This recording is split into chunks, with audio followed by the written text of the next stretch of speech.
Western Economics, Session 2. Well, continue with the topics we discovered in the last videos. This time, this video is used to add furthermore information on Western economics. There is another limitation, is that it cannot escape the premises of private property. We do mention that in the last video, but here I would like to expand a little bit. The basic logic of Western economics research is the logic of businessmen. Based on the assumption of an economic man, a huge economic system has been constructed. The so-called economic man means that everyone in the society is a person whose purpose is to maximize their own interest.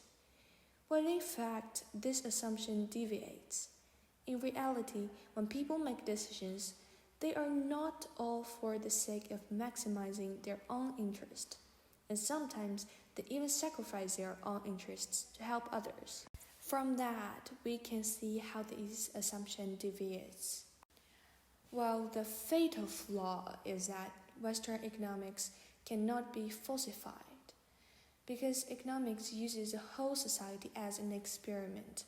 The cost of each experiment and falsification is too high, but the whole society must bear the cost together, resulting in a very high and astronomical cost of experiments. The cost of falsification is surprisingly high, such as shock theory, which is to use the society as an experiment. The high cost of falsification can lead to a fatal flaw, which is unfalsibility. A large number of unfalsifiable economic theories are full of Western textbooks. What's more extreme is that they occupy the high ground of economics, and the real economics has no voice. And also, when people look at the problem with a balanced thinking, then his eyes are all balanced. People assume that the economy is static at a certain moment, and that is in a equilibrium in the state of nature. But actually, looking at the real world, we can see how this way of thinking can deceive itself. The world is changing every moment.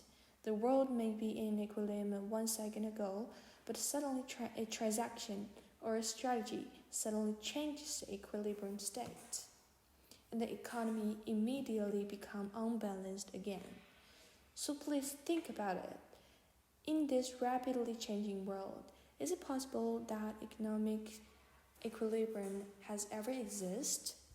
Why do we not assume that from the beginning we're facing a constantly changing world, but imagine a static and stable world? Western economists seem to have made choices after their minds. Then we have to reflect.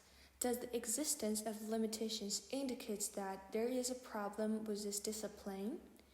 Well, it doesn't really, because any discipline is constantly overthrowing its own theories and moving forward step by step, just as you cannot stand from a contemporary perspective because Einstein rejected the existence of black holes or criticized the physics.